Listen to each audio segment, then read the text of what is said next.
It's a remarkable piece of footage. If it's a hoax, it's very well done. If it's not, then I would say it's probably revolutionary. It's a fake, in my opinion.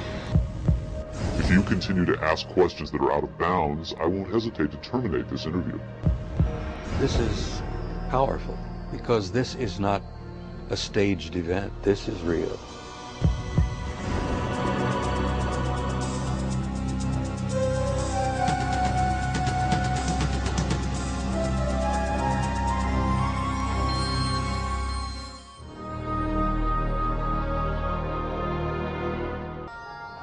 Many people and even some experts believe that autopsy footage was genuine. If that was indeed the body of an alien being from another world, could the footage in this program be the world's first hard visual evidence of an actual living and breathing alien being? An alien being communicating in an interview with the highly covert arm of the U.S. government? If the footage we're about to show you is genuine, then this could very well be the most important video in the history of mankind, proving once and for all that we are not alone.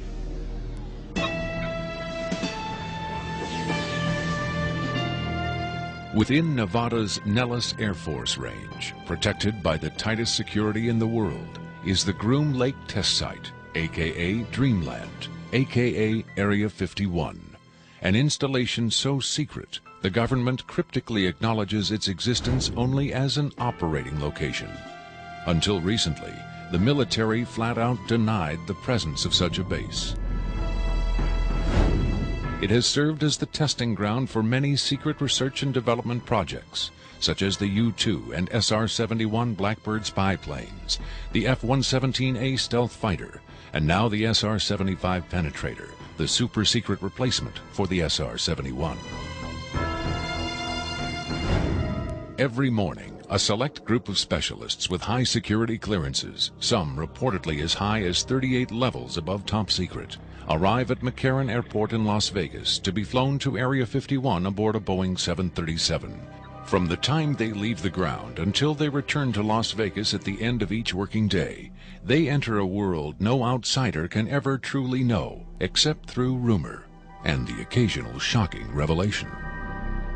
It is out of Area 51 that the tape we are about to show you was supposedly smuggled. On Friday, July 26, 1996, the offices of Rocket Pictures, a producer-distributor of motion pictures and television programs, received a phone call.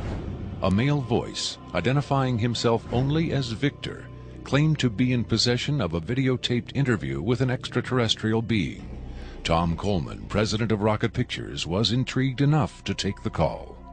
I, of course, thought this was some hoax. In fact, I thought it might have even been my brother at one point. But as we spoke, this was someone who seemed to be very serious. At Coleman's insistence, Victor agreed reluctantly to appear on camera, but only in disguise, in shadow, and with his voice electronically altered. The questions were agreed upon in advance, but during the actual interview, the discussion occasionally deviated from Victor's approved questions. What is your occupation at Area 51? I won't answer that. I have had reason to be present at Area 51, but I'm not going to clarify whether or not I was there as an employee. Are you saying you were there as a visitor? I'm not going to specify why or in what capacity I was there, only that I was there. Can you tell us how many times you were there? When I agreed to this, my fundamental ground rule was that I would not be asked to divulge personal data that might help pinpoint my identity. If you continue to ask questions that are out of bounds, I won't hesitate to terminate this interview. Are you saying that the number of times you were present at Area 51 is enough to pinpoint your identity? Any specifics will narrow the field of suspects. Of course, I could lie. Let's say I've been there 47 times, or anyway more than once. Let's turn to the tape itself. The copy you've supplied is not the original tape. No. Was the original at Area 51 when you copied it? That's out of bounds. Is it fair to assume that the copying of tapes at Area 51 is heavily restricted?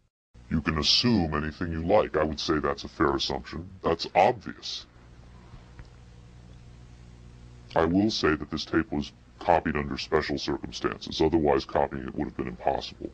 Can you be more specific? More specific? Okay, I'm sure they've figured this much out already.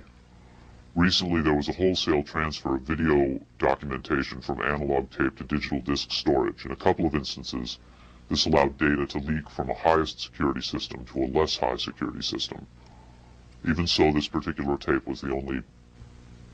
I think that's about all I'll say about that.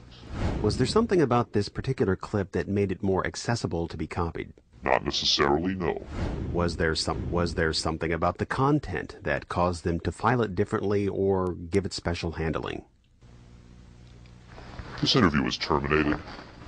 The interview resumed only after a discussion of the ground rules.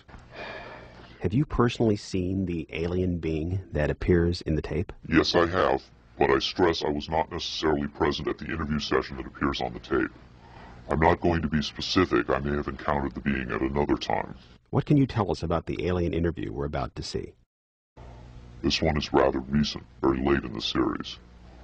The interview process has been ongoing since the being arrived, which was in 1989.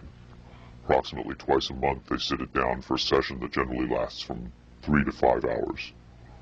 If they try to go longer than that, or if they schedule the sessions more frequently, the being becomes unresponsive.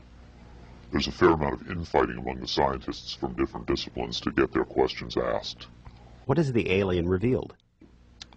Various minor technical details of the saucers. The physicists and engineers are frankly frustrated. They feel the being is withholding information. Possibly concepts are getting lost because all the information has to come through a telepath. It's analogous to if a human scientist were to try to translate quantum mechanics into the grunts and screeches of a chimpanzee. That's not a very flattering comparison. But a lot of them take the ego deflation very hard when they find out not only how much they don't know, but how much they aren't even capable of understanding. Here, exclusively for the first time anywhere, is the uncut, uninterrupted alien interview tape, shown in its entirety in real time.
Is it your purpose in releasing this tape to expose Area 51 to the world?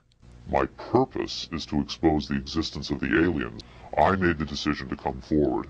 I'm taking precautions to protect my own identity.